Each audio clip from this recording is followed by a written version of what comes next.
Okay, Assalamualaikum warahmatullahi wabarakatuh. Salam sejahtera.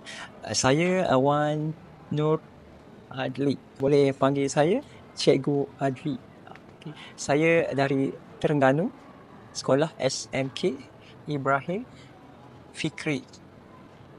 Sekarang saya sudah lama bersama dengan pengakap dengan bermacam-macam aktiviti, dan tahun ini tahun yang ke 13 tahun saya sebagai seorang ketua dalam pengakap di sekolah. Dan sebelum ini memang saya sudah masuk pengakap waktu sekolah menengah, dan sehingga sekarang masih bersama dengan pengakap. Okey, dan cerita di sini juga untuk perkemahan Ego Nori KL 2025 sangat happy. Okey, kerana apa?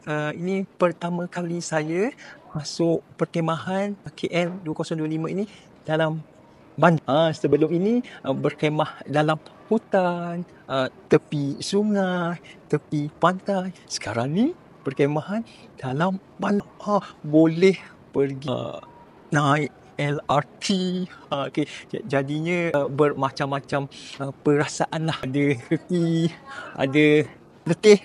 Walaupun letih, tapi yes. Sebab kita boleh tengok di KL, semua orang tahu KL sibuk dengan sibuk orangnya, dengan sibuk kereta motornya, basnya.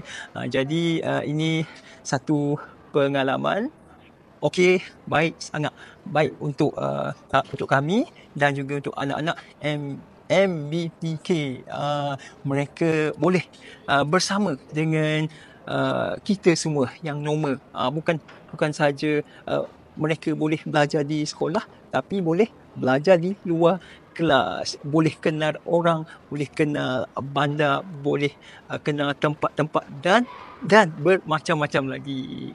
Ego Nori KL 2025. Awesome. Thanks for watching.